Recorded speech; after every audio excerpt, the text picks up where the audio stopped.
السلام عليكم، مرحبا بكم في قناة شهيوات صبرنا. اليوم ان شاء الله راح ندير لكم الوصفه الاصليه للقلبلوس.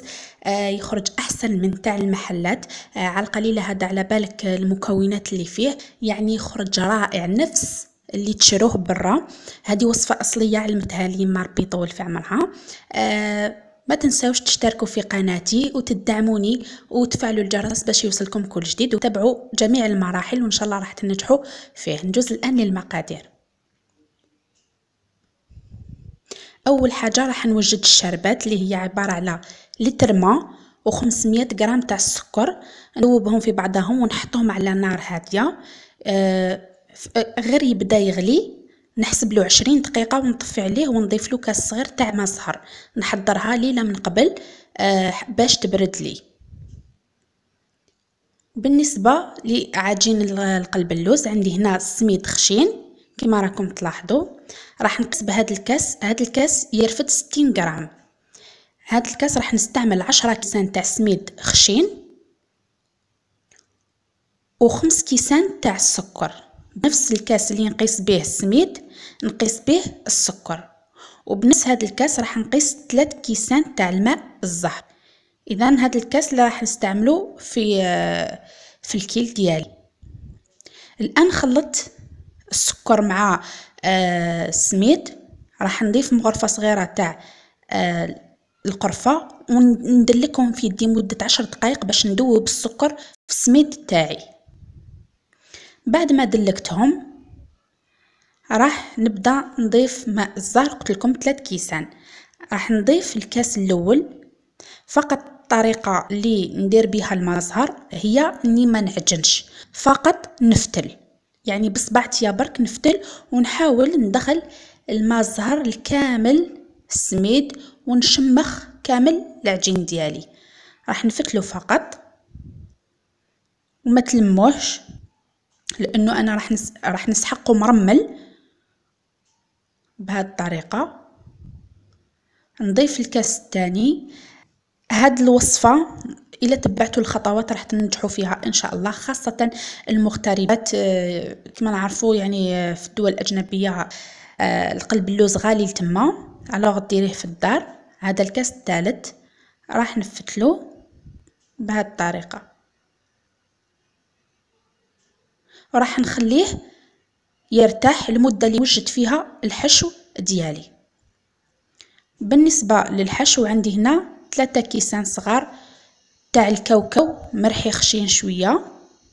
بهذا الكاس اللي قست فيه 3 كيسان تاع الكاوكاو راح نقيس فيه كاس ماشي معمر تاع السكر. نضيف مغرفه صغيره تاع القرفه وندلكهم. نحاول ندوب السكر مع الكاوكاو ونبدا نرش بشويه ماء زهر نفتلو فقط. نفس الشيء بالنسبه للكاوكاو نسحقه يكون مرمل يعني ماشي مجموع. هاوليك بهذه الطريقه. الان عندي هذا المول اللي راكم تشوفوا فيه. عندي العرض تاعو 24 على 30 سنتيم. فيه راح ندير القلبلوس. دوبت هنا 2 مغارف تاع السمن.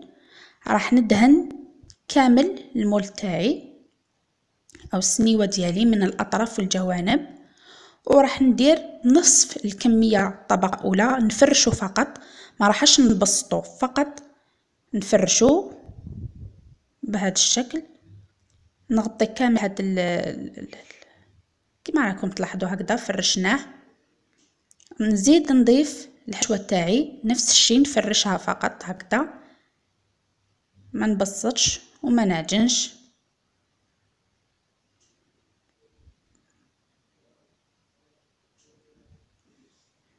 بهذه الطريقه. نضيف الان الطبقه الاخيره تاع السميد.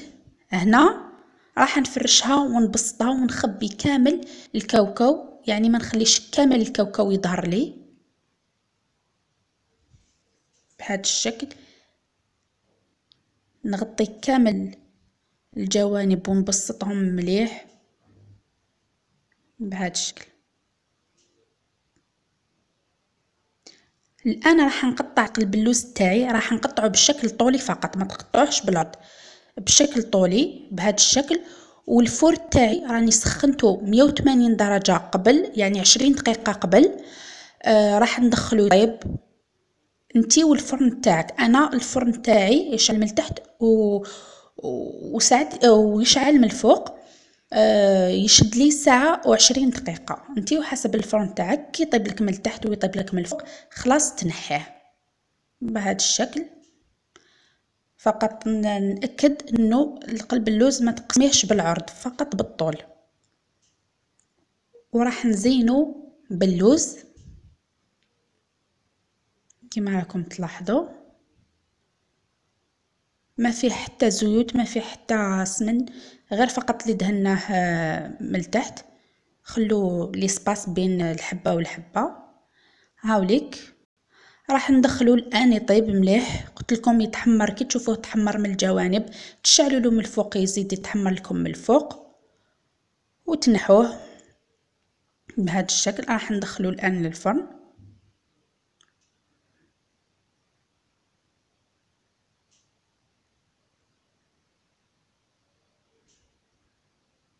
هاوليك القلب اللوز ديالي بعد ما طاب. عندي الشربات تاعي تاع البارح راهي بارده، راح نسقيه. الفرن تاعي راني طفيته، نسقيه ونخليه يبات ليله كامله. الشربات نستعملو كامل ونحطوه في الفرن راهو مطفي ويبات يتشرب على اقل من مهلو.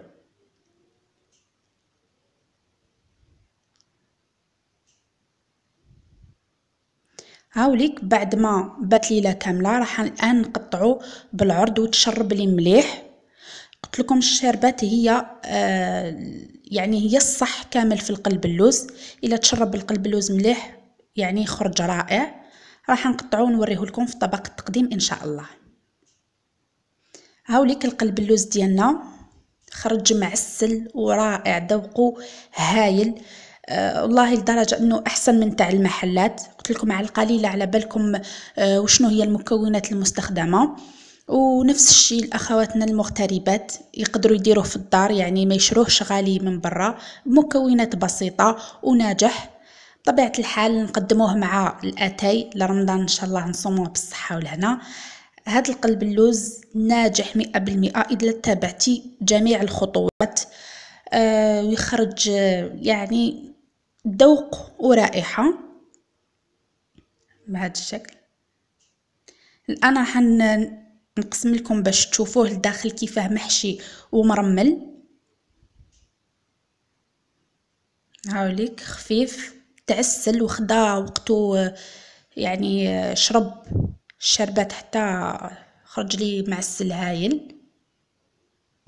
هاوليك يخرج رائع، صدقوني جربوها وان شاء الله تنجحوا فيها.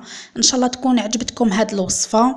ما تنسوش الاشتراك في قناتي وتدعموني في قناتي ايضا باش نقدم لكم المزيد، وفعلوا الجرس باش يوصلكم كل جديد. والى اللقاء في وصفات اخرى ان شاء الله، خاصه وصفات التحليات هذه والمعسلات لرمضان ان شاء الله.